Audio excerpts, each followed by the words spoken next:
I'm Jim Schultz. Welcome to Options Uncapped, man. Welcome to the Friday edition of what it is that we are trying to do, the Friday broadcast. Man, I appreciate you guys. I appreciate you guys so very much. I mean, again, I've said this for so many years, but it could not possibly be more true. I could not do what I do without you guys. I couldn't do what I've done. I couldn't do what I'm trying to do without you guys. And so I just appreciate you guys so very much. If you are watching this show anywhere other than right here, if you have figured out a way to do that, that is not a good move. You should be right where you are. Right? You should be right in the spot that you currently occupy right at this very moment. And you should be in the YouTube chat. Questions, comments, stories, and jokes. Drop them down there. I want to know. The algo is dying to know. So you guys have one job and one job only to do today. And it is to pump that algo. So get in the chat and make it happen. Okay, couple of housekeeping things. Don't forget, today's a double feature day, right? We've got the morning show. We've got the afternoon show. And I need you for both.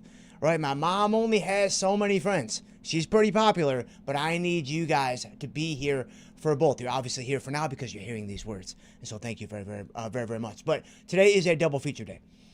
Number two, so we're like, this is day 3, right?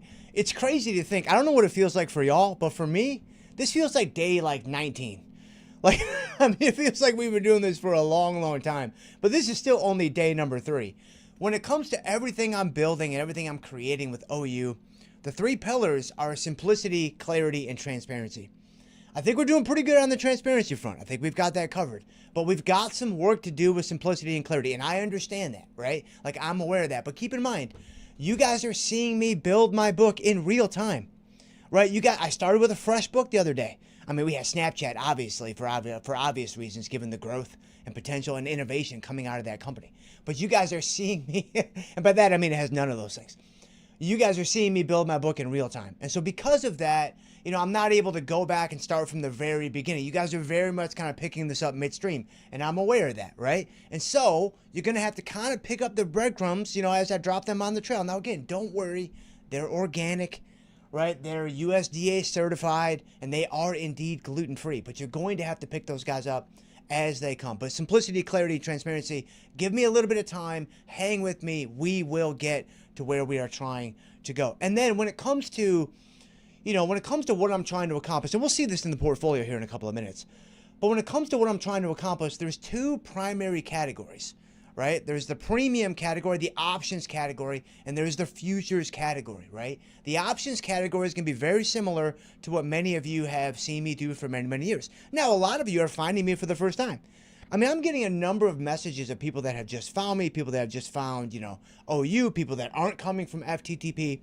And so that's amazing. Like, that's absolutely incredible. And I understand and recognize that there might be some inside language that you're not necessarily up to snuff about. I'm going to do my best to try to explain, terms and phrases and acronyms along the way. And the FTTP fam, I need you guys to help me out with this. You guys are in the chat. I see you guys. I see Griffin Jones. I see Ordenu. I see Danny Perkins. I see Sean. I see so many people are here. Stockton's here. Like, you guys are here, right? Help me out. Help the new people out. When you hear me say something like a banana natty, for example, here's your first test. Explain what a banana natty is in the chat, if for no other reason than to pump that algo. We use banana natties. We drink banana natties on the show live, of course, oftentimes. And so explain what that is in the chat so the new people can follow along. And so from a housekeeping standpoint, I wanted to make sure that we were kind of clarified around, building the book and what we're trying to do and those kinds of things. The last thing I want to say. So the intro song.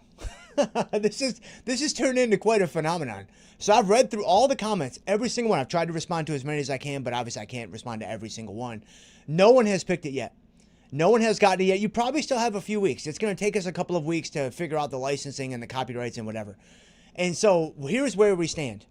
So I'm giving you guys hints. Speaking of breadcrumbs on the trail, I'm giving you guys little bits and pieces, little giblets, right, that you can just pick up and try to figure out what this guy is. So we know that the title of the song has nothing to do with money. It has nothing to do with money. It has nothing to do with cash. Number 2, we also know, we just learned this yesterday, when I picked the intro song for From Theory to Practice, which was back in 2016, obviously I chose Dangerous by Big Data. At the time that I made that selection, this song that I'm going to choose for this show was the other one I was thinking about choosing. And it was a close call. Like I almost went with this one actually, but then at the last second I chose Dangerous, and I'm glad that I did because I love that song, and now it's forever burned into our skulls, which is exactly the way that I want it. But so we know that the song I'm thinking of was not written after 2016 because it wouldn't have existed. So those are the two big hints that you have. I'm going to give you another massive hint.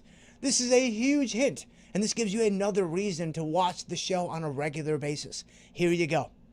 It is not a popular song. Now, I mean, I love it. I mean, people have heard it. But it's not like, I mean, some people have guessed Wind Beneath My Wings by Bette Midler. Outstanding guess. It was almost that, but that's not it. That's a very popular song, obviously. Other people have guessed like Footloose by like Kenny Loggins. Outstanding song. Wonderful guess. Not the one. Right? Again, very popular song. This one is a little bit more off the beaten path. Right? And so this gives, now you have three massive hints to guess the song. And remember, if you guess the song, I will send you a case of Ghost. You choose the flavor, paid for by OU. It just comes out of Grace's salary and Ryan's salary. Don't even worry about it. Right? So a free case of Ghost. They probably didn't love that, but that's the way it's got to be. Free case of Ghost that is going to be sent from OU to you. If you can guess the song, you probably have a couple of weeks. And so, all right, so Ryan, bring us into the market now. Let's have a little look-see at what's going on. Man, I got some new drawing tools today. Shout out to Ryan for the new drawing tools that are in the house. You got EME S&P's up 26 in the pre-market. You got the risk-free instrument, also known as the NASDAQ futures, up 145. You got the boomers up 280. You got the Russell 3000 up 19. Man, you got bonds down 9. You got notes down 2. You got oil up a couple of cents. You got UB40 down 11. You got the shifties. Man, they are celebrating. Man, they are doing it. They're excited about gold. They're excited about the start of OU. I mean, what is not to be excited about? If I take a look at the Hunt Brothers, where are my Hunt Brothers at? They got to be crushing it today. Yeah, Hunt Brothers up to almost 70. I mean, you think about it, right? You've got the Hunt Brothers up to 70. You've got the Weekend Rush with the cheese and pepperoni and the margarita stuff. Oh my gosh, we lost our platform. Brutal. Ryan, bring me back to the face to camera. Brutal, brutal, brutal. I'll log back in. So you got the Hunt Brothers. Sometimes it kind of goes down every once in a while. We'll get on. Hey, Grace, can you text Autumn? Make sure she's paying that internet bill. And so we got the Hunt Brothers doing pretty well. We got, hold on. It's hard to do two things at once. And so, all right, so that should fire back up here in a couple of seconds. And so we got gold up a lot. We got silver up a lot. And so the metals are looking good. Hang on, my circle should just hang in there. Let's see here. Let's see. We should be good. Well, I gotta delete those. Hold on a second. Hang on 1 second there, Ryan. Give me 2 more seconds. Guys, give me 1 second, and we'll be back up and running. Obviously, technology is a wonderful thing until it isn't, of course. And so, all right, Ryan, we should be good to go now. And so, yeah, that's good. Okay, so metals up, market looking strong. Market's about to open here in a couple of seconds. Okay, perfect. All right, so I see you guys in the chat, man. You guys are putting in work. Right, Ryan, again, if you see any questions, send them to me because there's no way I can keep up. Man, you guys are 100% just doing some crazy stuff in that chat. Nice job. Okay, so a couple things. So as we, so I didn't do anything yesterday. So let me get you guys kind of brought up to speed in terms of what's going on. Nothing happened. I still have the MES short put. I still have the GLD short strangle. So let me talk about, because we're going to do some equilibrium trades here on the open, obviously. And so let me talk about a couple of things. So number one, MES is out of the money. We may circle back to this and talk about this a little bit more in a couple of minutes, but there's nothing to do. Right? Don't forget, guys, when you sell premium, again, I can't tell you what to do. None of this is financial advice. None of this is a recommendation. You need to consult a professional for those things. This is purely educational and maybe even a wee little bit of entertainment. I am just a random guy on the internet, and in the official capacity, we never met. When you have an out-of-the-money option, though, or when I have an out-of-the-money option, I guess I should say, I like to just do nothing when it's still out of the money. There is no reason to do anything. There is no reason to go in and kind of usurp and override the natural processes of the out-of-the-money strike because it's already working. It's already doing what you're asking it to do, and it's already kind of moving you forward to whatever objectives you might have on the position. So for MES and GLD, there's nothing to do right now. We just sit tight. We collect our theta, and then that is that. Now, the other thing I want to say though is, so if you think about, and the market's going to open here in a couple of minutes, and I kind of want to pay attention for the EQT. For the, if I think about my portfolio, right, there's like 3 buckets. This should hopefully help a lot with the clarity piece. Again, the simplicity, it's going to take us a while to get there because from your vantage point, it's a fire hose, right? Again, from your vantage point, I mean, you guys are taking in a ton of information right now because a lot of this is new with the futures and the EQTs and whatever, EQWs. I understand that, right? But again, I'm building my book in real time. And so there's, some downsides to that. There's some drawbacks to that. There's some gotchas to that gimme. I'll tell you what, man, I don't know who said it, but man, it is 100% true. But one thing to think about that could help you guys understand kind of where my mind is at when I'm building out the portfolio here. I essentially have 3 different buckets. I have my premium bucket, I have my futures bucket, and then I have kind of my, we'll call it my miscellaneous bucket. This is kind of the rover, but I don't like miscellaneous. That's a little too public. We'll call this the rover bucket until we can come up with a better name for this bucket. So the premium bucket, this is all a given, right? This is all the stuff you guys already know. Right? It's going to be heavy on short puts. It's going to be heavy on short strangles. You guys are going to see some ratios show up in here, right? These are going to be the 3 that we are going to hit very, very, very hard. In fact, we're probably going to do a short put in IBM this morning. I was looking at IBM and I'm like, man, y'all trading AMD, y'all trading NVIDIA, y'all trading Micron, SanDisk. You're sleeping on IBM, man. Like you're sleeping on where the real fireworks are, and they are in big blue. So we might do some IBM here in a second. But then the futures, I mean, this is largely going to be my EQTs. And again, remember, these are really quick. It's a smash and grab strategy. So I understand it's more challenging to follow along in real time. I understand that. But it might be something where you have to go back and watch the stream again, watch around the market open. You can pause it. You can go back. You can kind of slow it down. And I'm trying to verbally kind of guide you guys forward through the forest, especially from my audio-only crowd out there. Right? Check in the chat. Audio-only crowd. Who is only listening to this show? Who is relying 100% on my sultry voice only to carry you where you're trying to go? That is a dangerous place. That is a very, very dangerous place. But you might need to go back and kind of check that out, like what I'm doing with the EQTs, to get a feel for, what I'm looking at and what I'm doing, what I'm trying to accomplish, and those kinds of things. It's really not that complicated. It's just kind of, we're just kind of slanging them in the 9:30 to 10 window in a short-term contrarian way. Like when I look at the market right now being reasonably strong, I mean, if it pops on the open, we'll probably look to get short. Like I'll probably look to do something short. I just caught B Square said maybe 80% audio. That's pretty funny. That's pretty good. Okay, so there's your opening bell. And okay, so the market's down a little bit. They're on the open. And if you look at, let me go ahead and grab, let's see. Okay, so we got the NASDAQ up 130. We've got, and I have more to say about the building of the portfolio with the short puts and the short strangles and the EQTs in terms of why I like to set it up the way I'm setting it up, but we'll come back to that here in a couple of minutes. I haven't had my blueberries this morning, and so it's only about a 40-45 delta that I will remember to come back to that. But hopefully that is the direction that the wind will blow us. And so, all right, so the market is, I mean, it's just kind of hanging around here on the open, which is not super surprising. I mean, that's what I'm banking on with the EQTs, right? Like I'm banking on, like if I pull up, like if I bring up, MNQ or MES, it doesn't matter. I mean, it's whatever you want to trade. I mean, those are the 2 primary ones that I'm going to look at in the opening window. I mean, basically, it's a lot of back and forth around the open. That's essentially what I'm trying to trade. Now, I don't like to look at charts. You can. There's nothing wrong with that at all. A lot of times in the morning, I might take a peek to get a feel for what the market did that morning and while I was asleep and things like that. I personally like to just look at the tape. Like, I find just looking at the tape gives me all the information that I need. And I also simply feel like I'm not sure how reliable the charts might be. I'm not sure how reliable the charts might be, I should say.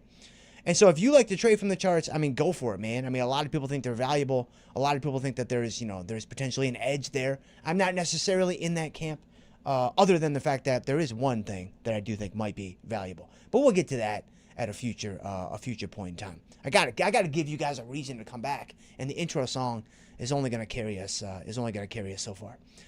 And so, all right, so the market is a little bit weak here on the open. And I'm not opposed to getting long, but I'm not going to jump out of my shoes to do it. I definitely, since I'm already long via the short put in MES. I'm about to do a short put in IBM, right? This will give you some idea around the portfolio construction. And so understanding, the way I'm setting up my portfolio, the way I want it, if we just go back to, let's go back to this because we have a little room here, which is nice. So positive delta, negative delta. So for my positive delta, right, I'm going to be hitting the short puts really, really hard. For my negative delta, this is where a lot of my EQTs are going to be. Now, again, it's not going to be this is not intended to be like black and white, like perfect science to where it has to be followed to the T. It's very fluid. It's very dynamic, which is another way to say I'm just making it up as I go. And so, and so when I think about the portfolio construction, all kidding aside, I'm going to get a lot of my positive delta from the premium plays. The short puts are obviously going to be positive delta. The strangles are going to be pretty neutral. And then the ratios are kind of omnidirectional, as anyone who's traded a ratio before, kind of knows. But layering them in this way makes a lot of sense to me. Now, it may not make sense to you. You've got to blaze your own trail. Again, I cannot tell you what to do. I don't know anything about your unique situation. That is between you and your financial advisor and your spouse and yourself. And so when I think about the way I'm setting it up, though, this is how I like to set it up. Like, this is how I like to think about portfolio construction. Now, this doesn't mean that I won't do a bullish EQT. I most certainly will. And you guys will see that. You might even see it this morning. I mean, you guys saw it the other day. I guess it was Wednesday when we did it. And, we kind of, the first EQT was fine. And then the second EQT, we kind of stepped in a little diddly poo on that guy. But it wasn't too bad. And so okay. Let's go ahead. Let me see here. Yeah, the market's surprisingly slow here on the open. Let me go ahead and, I really wish we should have sold that first. We should have sold that first pop. For the MES, let's just go to IBM. Let's do something at IBM while we're kind of waiting for. I'd like to see the market. If the Nasdaq rallies back up around, let's say 430, 440, 450, somewhere around there. That seems like an interesting opportunity for an EQT, in my opinion. And then if it drops down, if we get down to like EMI S&P's only up like, 11, 12, 13, I may potentially get long in this window. And again, the driving force, right? The thing that is governing all of my decision making here is going to be this guy right here, right? And this is why, I hope you guys are finding it value. I'm getting lots of good feedback. I'm getting some critical feedback too, which is good. Send it all my way. I'm figuring this out as I go, and I'm absolutely going to make mistakes. I'm going to do boneheaded things. I'm going to do things that you don't like, and I'm trying to make this the best possible experience for everybody that tunes in. I want to make this incredibly valuable for you, and I want it to be something you can't necessarily find anywhere else. Right? Similar to what we did with FTTP for so many years, I want to do something similar now, maybe even better. Like maybe even more, maybe even more effective than what we were able to do. And so, but the portfolio delta is going to be the governing force, the governing body for a lot of what I'm doing here. And so that is what I keep coming back to. And I've already hit it the first couple of days, so I'm not going to do it again today, just to kind of space it out a little bit and give it a little bit of room to breathe. But yeah, this is going to be the thing. So it's like right now, if I wanted to get long MES, for example, on an EQT, I have no problem. Even MNQ would be fine, because that's only going to bring me up to, somewhere between, let's say, 85 and 120 delta. And so that's not really that crazy when I think about my position sizing and I think about my leverage point. That puts me somewhere around 1.5 to 2x of overall leverage to the underlying market index. And I explained how I came up with that the other day. I'm not going to rehash that today because it's a little bit too recent that we just did that. And so, all right, let's go ahead and, the market's not doing anything. Let's go into IBM. So let me go ahead and delete this. I want to do EQTs. I'm trying, but I'm also not necessarily trying to force things. I'm also not necessarily going to force feed things. And, if it's not there, you just walk away. And this is a great reminder for everybody, right? Everybody out there. It's like, never forget, guys, the market's coming back. The market, and I don't mean coming back like rallying back, and I might be doing that too, but it's not going anywhere. The market is literally not going anywhere. It will be here later today, just like I will be here later today. So be sure to check the afternoon stream. It will be here Monday. It will be here later on. And so, yeah. And so, thank you, Ryan. Yeah, there's my live schedule. Thank you very, very much. We're Monday through Friday every day, 2 o'clock Eastern, and then we are also Monday, Wednesday, Friday in the morning slot, and we are competing with many others. We are competing with Tasty. Shout out to Tasty. I love Tasty. We are competing with, Rob and Maria and Nick. Shout out to Math Makes Money. We are competing with Tom and Tony, but not on a Friday, right? Another 3-day weekend for Tom and Tony. Was there ever a doubt? Right? Another 3-day weekend. I mean, the old dudes need their rest, man. They got to rest. They got to recover. They got to drink that prune juice, right? Like, it's all good, man. But that leaves us wide open to move right into that Friday morning slot. So we appreciate y'all, Tom and Tony. We appreciate y'all very, very much. And so, all right, let's go. Let's go. I get a lot of feedback. Like, Jim, we need more trading. We need less rigmarole. I'm like, I can't do that, man. I'm like, do you know who you're emailing? Right? I'm actually using rigmarole to talk about the fact that I should be using less rigmarole.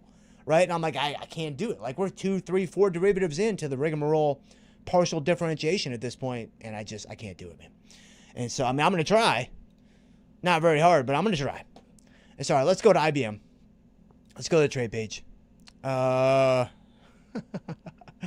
Let's do, okay, so let's go to October. Market's it's not doing anything, right? I mean, you can see the NASDAQ's a little bit weak. EMI S&Ps are, 21, whatever.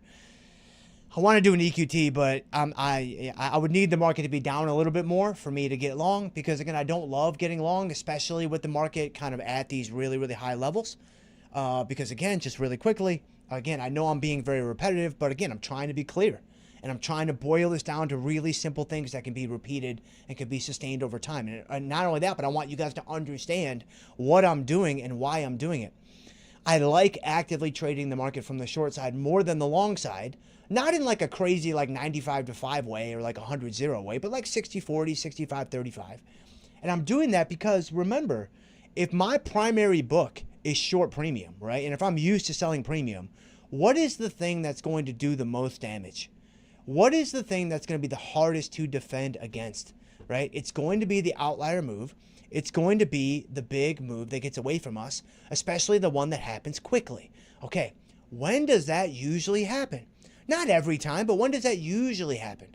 It usually happens when you're long and you get caught with your hand in the cookie jar and it goes down, right? And again, I mean, that just happens. I mean, that's just the way it works. I mean, that's black swans. It's, Nassim Taleb, fooled by randomness, all that kind of stuff, right? Okay. Well, if I'm short, it's not necessarily going to be a cakewalk. This is not necessarily going to be strawberries and sunshine. This is not necessarily going to be marshmallows and macaroons. And this most certainly is not going to be tuna fish and applesauce, my personal favorite. This could potentially be something that's going to be very painful as well. But it's going to be a different kind of pain. It's not going to be like, you just got one of your limbs chopped off to make this show very, very different and kind of move us into a very dark place. It's gonna be more like, hey, it's not like this is live and we can't go, we can't edit this guy out. It's gonna be more like a mild toothache. It's gonna be more like just that back molar that's been just annoying you and irritating you for the last, 2 weeks or 4 weeks or 72 hours, whatever. And it's just kind of always lingering around. That's what it feels like when you're short and you get hurt. When you're short and you take some heat. It's a situation where it comes in like small installments. It comes in like these annoying, irritating little rallies. It's not usually the eyeball melters. It's not usually the soul suckers, especially not near all-time highs. Now, after there's a big drop or whatever, then there can be big rips back, and so that's when you got to be a little bit careful kind of selling them in the hole. But generally speaking, kind of coming out of the chutes, that's why I like to lean more short than long with the active stuff with the EQTs. And stuff like that. But the market's been incredibly quiet. We may not do a single EQT. I mean, that's absolutely brutal. And so, anyway, IBM. So let's go ahead and, so for IBM, I was looking at this earlier. And again, when it comes to, I'm just very standard approach, 30 to 60 days. Very, again, 45 days, anywhere around 45 days, I think you're good. If you want to be a bit more conservative and you want to slow down the Greeks a little bit more, maybe go a little higher than that, 50, 55, 60, I think that's fine. If you want to be a little further down the decay curve to where, you're maybe picking up premium a bit more quickly, the theta is burning more, it's burning a bit hotter, then you could be 30, 35. I think that's fine. I think anywhere between 30 to 60, 45 as the anchor point is a great place to live when it comes to trade entry and it comes to duration. But when it comes to delta selection, I do like to generally be between 25 and 35. generally speaking. Now, sometimes I'll go below 20 or 25, I should say. Sometimes I'll go above 35. We'll go to the at the money. We'll go to the 40, 45, whatever. Like, I think that's totally fine as well. But generally speaking, 25 to 35 is a good place to live. So when I'm looking at this IBM short put, it's pretty straightforward. I mean, the IV rank is decent, right? The IV rank is 29.3, so that's not too bad. It's not amazing, but it's not too bad. And so for IBM here, I think we just step in, and I think I'm going to sell maybe that 23. It's a little bit on the lower end, but that's, again, not a bad thing per se. You just have to understand what it is you're signing up for. There it is. Like, what am I signing up for when it comes to, my delta selection, when it comes to the time to expiration? And when you choose a higher delta, this is a situation where, you're going to be in a riskier trade. You're going to be in a trade that's going to pay you more for the directional move. It's going to lean more on the directional side of, the position. Whereas if I choose something that is lower delta, now I'm leaning more into time. Now everything is going to slow down. It's not going to be as directional. And sorry, so let's go into this. Let's sell this 25, and then the Nasdaq's getting close to unched. I may do. Yeah, let's take a look at it. Hold on. I may do a long Nasdaq. Whoa, look at that market in IBM. Wow, those markets are wide.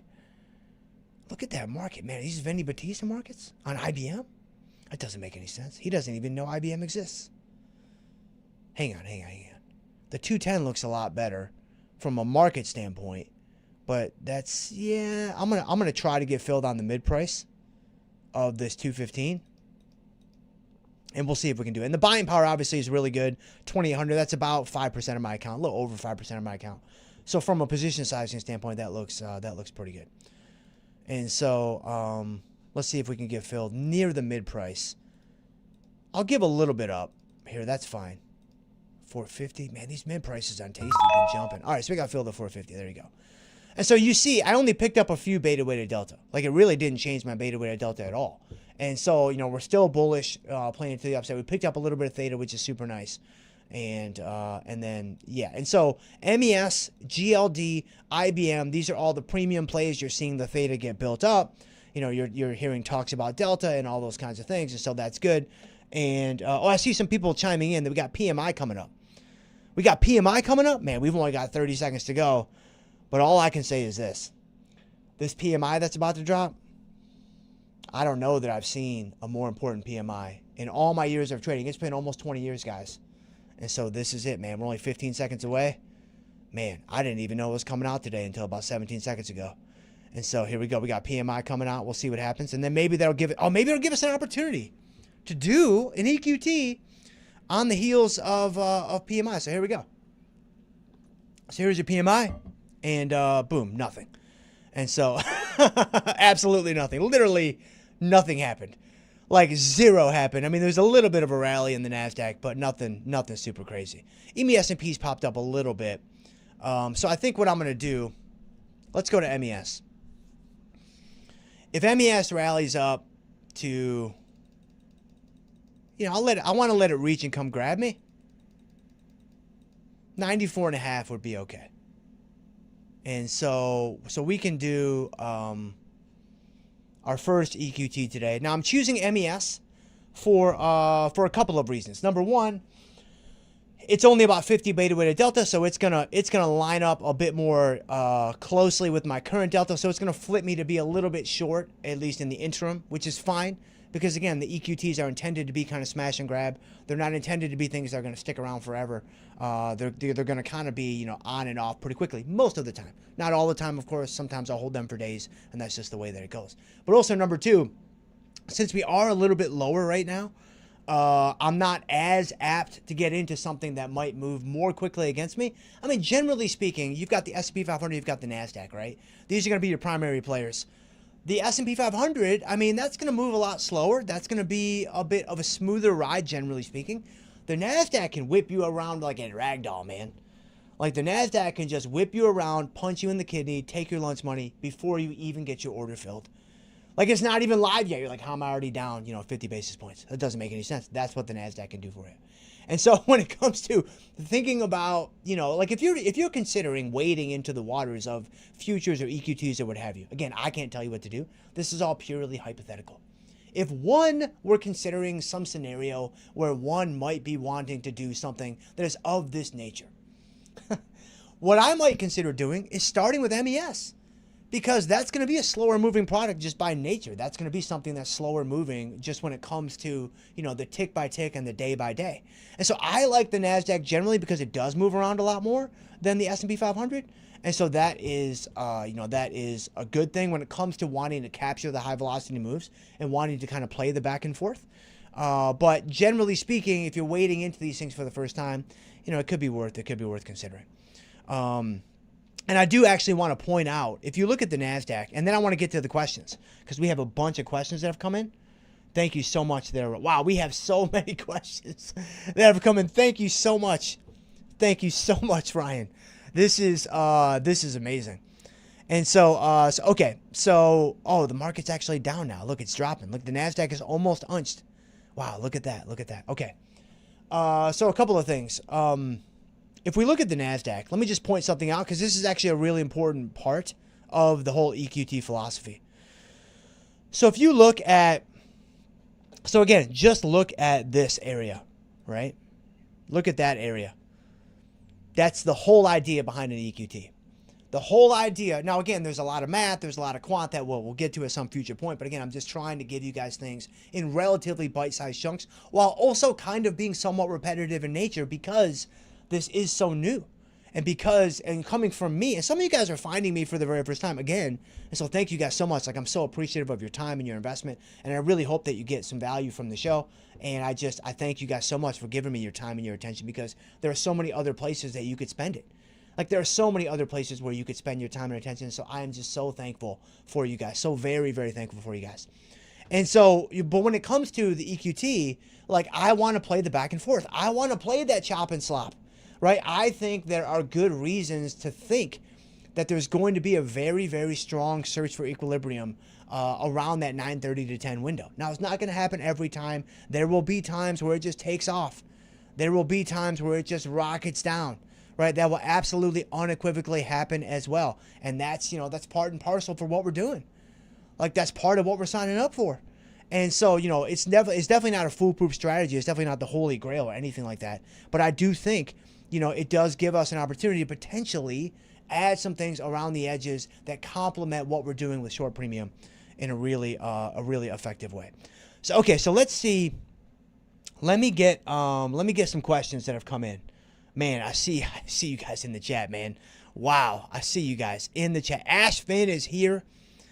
Man, look at you guys, man. Wow, hold on. I see you guys, and I appreciate you guys. Man, look at Preston is here. Wow, this is really, really awesome. Sean Taylor is here. Darkling is here. Young RC is here. Man, Margin Walker is here. Man, Lisa is here. I appreciate you guys so very much. Gabriel Johnson is here. Hold on, I'm going to surprise and delay somebody in the middle, and then I'm going to get to the questions that Ryan sent me. So Gabriel Johnson says, advice for undefined risk in small accounts. This is a great question. Yes. So here are a couple of things to consider. Again, I cannot tell you what to do. I don't know anything about your unique situation. Hypothetically, if I were in a situation where I was considering undefined risk trades in a small account, here is what I would focus on. I would focus on smaller priced underlying, so let's say $50 or $60 or less, and I would focus on strategies like short puts.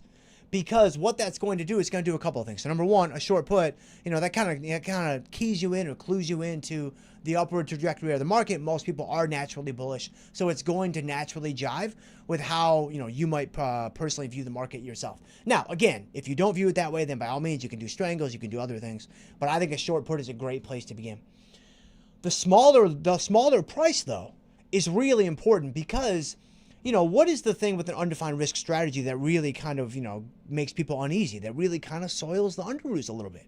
It's the undefined risk nature of the strategy, right? It's the simple fact that there is no safety net, right? There is no long leg that is covering your maximum loss point. And that can obviously twist up some knickers, of course. Okay. But by choosing something that's lower priced, you're kind of putting a lid on just how bad it can be, at least in a practical sense. Theoretically, you have to understand with a short put, it can go to zero. It can go to zero, and sometimes with stocks it does go to zero. But if you're choosing like Bank of America or something, right, what's the likelihood that Bank of America goes to zero? I mean, you have to make that up. You have to make up your mind yourself when it comes to that. I'm going to say it's pretty close to zero. I'm even willing to say it is asymptotically approaching zero. And so when you do that, right, you put yourself in a situation where it's like, man, if I go into Bank of America, like here, I'll even show you.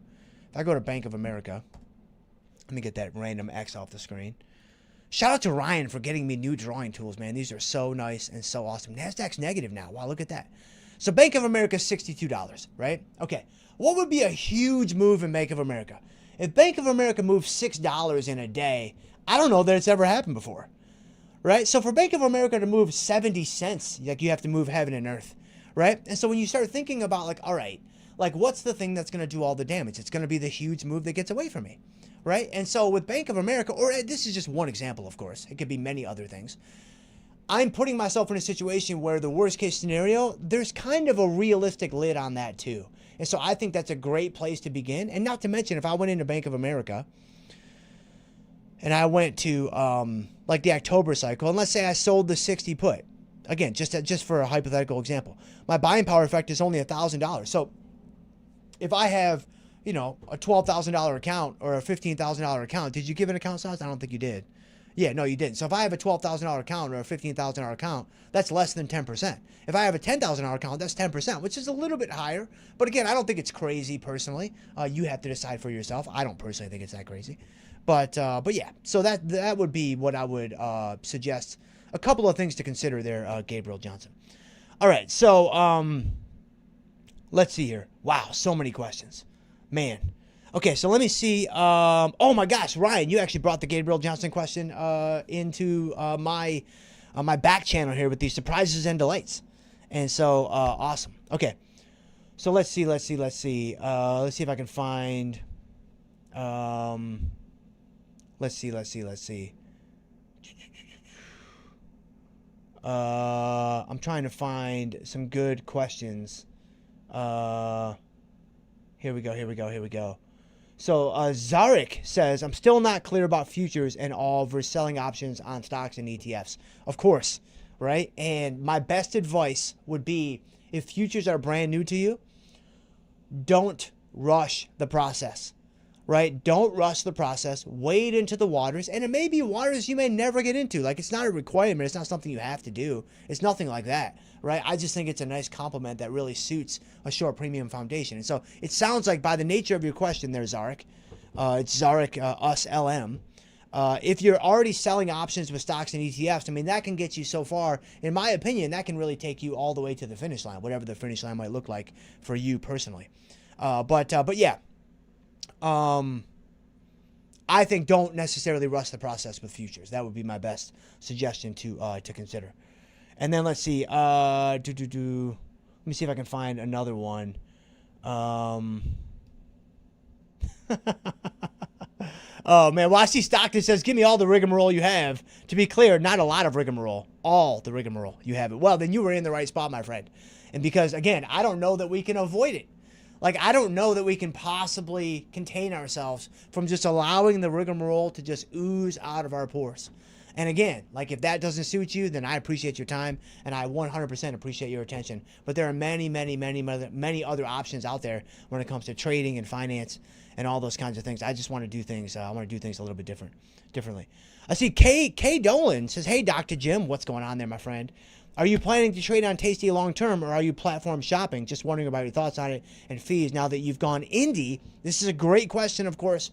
And for my money, because this is my money, right? This is all my money now. Like, this is my money.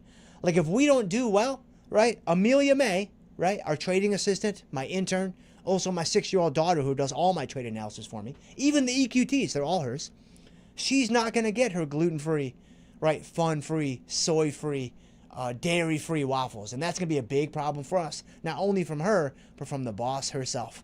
And so this is all my capital. And so because it is my capital, obviously I'm taking it as seriously as I possibly can take it, while also balancing educating you all and giving you guys value that's around the edges. It's different if I'm just behind the scenes trading myself. I could probably do more trades and do more things, but clearly, I have to balance kind of the information and the education with the actual trading. But that's my problem to figure out. That's not your problem. For my money, Tasty's number one. Tasty's number one on the market today. Now, could that change? Of course. I mean, markets move and things change. But for my money, Tasty's number one. The platform is the best. It's the most intuitive. And I mean, the commissions on options are really good. The commissions on futures are not the lowest out there, but it's difficult to find, a futures platform that gives you good options too, pun intended. And I want both, and I need both for what I'm doing. Because with the EQTs, if it gets away from me, I mean, we didn't do any today, which is a bit of a bummer. I was really thinking we might do multiple, but I mean, you guys saw the market didn't do anything. There was really no movement. So I'm like, I'm not necessarily going to force feed this thing. And, I need both. I want both to be able to do things the way that I want to do them. And so Tasty's number one in my opinion. You're free to choose whoever you want. Again, I'm not beholden to anybody anymore, but they're still number one. And the customer support, in my opinion, is second to none. It is second to none. And so I'm going to use Tasty for the foreseeable future. If that changes, then you guys will be the first to see it. But I am going to be using Tasty for the foreseeable future. And so, okay, so JR, let's see. So J. Rowe says, what is the buying power involved on those equilibrium trades? What is the worst case scenario that could happen when placing those? This is a great question. And this might be the last question because we're about out of time here. So number one, the buying power required, like if I go to MES here, I'll just cancel it and like replace it just so you guys can see, because we're not getting filled on that. But if I go back in and I set one up, MES is about $2,500, I think. Oh, okay. So it looks like a lot less because I already have a short put in MES. So I'm getting margin relief on the future against the short put. That's why that's happening. And so that's not going to be a good indication. But if I went to buy, it's because I don't want to gloss over that too much. It's because I already have this short put on the books. And so if I add a short MES future against that short put, it becomes a covered put, right? And I'm already being margined on this short put. So if I add a short future against the short put, those are offsetting directionally, so you get margin relief for that. So that's not a good representation of the margin you might have to put up on like an MES equilibrium trade. So if I did, or any futures trade for that matter, the equilibrium trade is just my term. That's just what I'm kind of calling it because it kind of fits what we're trying to do. But if I go to buy an MES, it should be about $2,800. So the buying power on MES is $2,800. I'm going to say MNQ is about 4,000 maybe. I think it's maybe a little over 4,000, 4,200 maybe, 4,600. Okay, so it's 4,600. So there you go. So those are and it obviously changes. I mean, you got RTY, you've got M2K, you've got MGC, you've got SIL, you've got all the ZB, you got all these guys. So those are your buying power requirements. What is the worst case scenario? Okay, I like to trade right now. If you get spooked easily, you may want to pause the video and come back later when it's like broad daylight. It may be still a little too close to morning time, a little too close to like dawn, a bit too much dark in the sky. I like to do these with no stops. And I know that is crazy. I know that is crazy. But if you have listened to me or watched me for any length of time, you've heard me say this. If you are brand new, you're going to hear this for the first time. I think there is tremendous power in the do nothing strategy. Now, I think that power manifests itself with short premium really well for all the reasons I've talked about for many, many years, and we will continue to bring up here on the show. But since this is so new, I'm going to highlight this aspect right now, and then we kind of got to wind it down because I got to be mindful of Ryan and Grace. I mean, they're working so hard. When it comes to even an EQT, even a trade where you don't have any room to be wrong, so to speak, you're feeling the full weight of the move. I actually think, again, if I control my position size by looking at portfolio delta, if I understand my leverage point, then I'm like, okay, if I get into an MNQ, for example, and I'm not going to do this because the equilibrium window is kind of closed now with it being 10 o'clock, which is not necessarily a super rigid thing, but I do kind of like to bracket it off, generally speaking, for the market open between 9:30 and 10. If I do an MNQ, EQ2 on either side, long or short, then that's going to be about 1.5%. 1.5x leverage point to the underlying market. And I'm getting that because my portfolio at 53,000, almost 54,000, has about 65 SPY deltas in it. And one MNQ contract has about 95 beta weighted deltas. And so that's obviously a factor of about 1.5x. And so that tells me that if there's a 1% move in the market, which is not a small move and doesn't usually happen most days, that I'm gonna feel a 1.5% move in that position. If there's a 2% move in the market, I'm gonna feel a 3% move in that position, and so on and so forth. And so for me, that's not that big, right? So even if this becomes a runaway trade, even if this becomes something that just gets away from me for days and days and weeks, which that absolutely has happened, and it will happen, and it can happen, so you have to be ready for that. Even if I'm in a situation where it gets away from me, 8%, 10%, 12%, that's nowhere near like, significant drawdowns and, like lights out, game over type stuff. Now, some of you might say, well, I don't know, Jim, 15% drawdown is a pretty big drawdown. And that's very, very fair. And I'll have a lot more to say about that probably, maybe even later this afternoon. Maybe we'll pick up with this later this afternoon. But when I think about, moves against me, 1.5x, even 2x, even 3x is really not that crazy because, again, I haven't even factored in the premium that I can sell against it and all the other things that might be happening around the edges. And so that's where I like to take risk. That's where I like to play this game. Again, you have to make up your own mind and blaze your own trail, but that's kind of how I see it. So hopefully that answers J. Rowe. I appreciate you. But, man, I got to go. Guys, I got to run. Wow, you guys are amazing. I appreciate you guys so very, very much. If I can help you guys in any way, please shoot me an email. I'm jim@optionsuncapped.com. You guys, we can connect on Twitter. I am at optionsuncapped on Twitter. You guys can sign up for the Trading Lab, totally free. It's down there in the description, and it's totally free. Ideas and insights will be sent straight to your inbox, and awesome. Later today, afternoon show. I will see you guys at 2 o'clock. I'll see you then.